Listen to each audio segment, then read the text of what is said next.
அஸ்ஸலாமு அலைக்கும் வரஹ்மத்துல்லாஹி வபரகாத்து. அன்பிற்கினிய சகோதர சகோதரிகளே, உங்கள் அனைவரின் மீதும் ஏக இறைவனுடைய சாந்தியும் சமாதானமும் என்றென்றும் நிலவ பிரார்த்திப்பதோடு நான் சங்கே அப்துல் அஜீஸ்.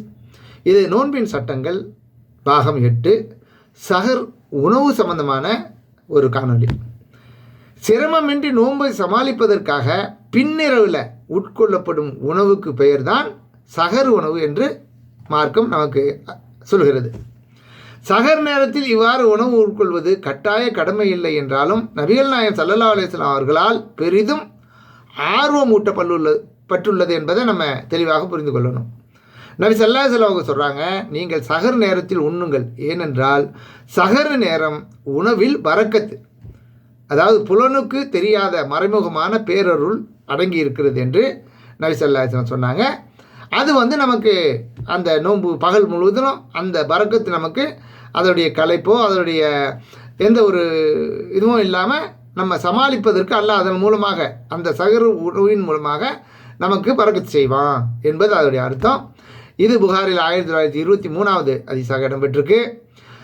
நமது நோன்புக்கும் வேதம் கொடுக்கப்பட்ட யூத கிறிஸ்தவர்களின் நோன்புக்கும் வித்தியாசம் சஹர் தான் என்று நபிகள் சஹர் உணவு உண்பது தான் என்று நபி ஸல்லல்லாஹு அலைஹி வஸல்லம் அவர்கள் விளக்கி நமக்கு சொல்லியிருக்கிறாங்க. அதனால் கண்டிப்பாக நம்ம சஹர் உண்ணணும். இது முஸ்லீம் 1836வது ஹதீஸாக இடம்பெற்றிருக்கு. மேலும் சஹர் உணவு எவ்வளவு முக்கியமானது என்பதை இதிலிருந்து நாம் அறிந்து கொள்ளலாம். அதனால் சாப்பிடாமல் என்ன பண்ணக்கூடாது, நோன்பு இருக்கிறங்கிற மாதிரி ரொம்ப ஈடுபாடு எங்களுக்கு இருக்குது அப்படிங்கிற மாதிரி காட்டிக்கிறது மாதிரி சில பேர் செய்வாங்க. அப்படி செய்யக்கூடாது. ஏன்னு கேட்டால் பகல் ஃபஜ்ர் ஆரம்பித்ததுலேருந்து மகரிப் வரலையும் நம்ம எதுவும் உண்ணக்கூடாது பருகக்கூடாது என்று இருக்கும் பொழுது நம்ம வெறும் உடம்போடு அல்லது ஒரு பெயருக்காகவோ எதையாவது கொஞ்சம் சாப்பிட்டுட்டு நாங்கள் நோன்பு வச்சுக்கிறோம், என்னால் முடியும் அப்படின்லாம் முடிவு எடுக்கக்கூடாது. அது மிக பலகீனத்துக்கு மேலே பலகீனத்தில் கொண்டு போய் நம்மளை தள்ளிவிடும். ரெண்டாவது, அல்லாஹ்வுடைய பரக்கத்து அதில் இருக்காது. சரியா? அப்போ பரக்கத்து என்பது சஹர் உணவில் இருக்குது.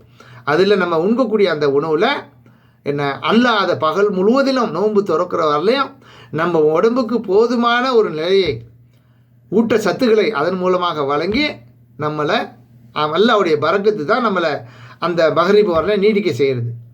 இதை கவனத்தில் கொண்டு தெளிவாக நம்ம என்ன பண்ணணும், சஹர் உணவை உண்பதற்கு எல்லாவித ஏற்பாடுகளையும் செய்யணும்.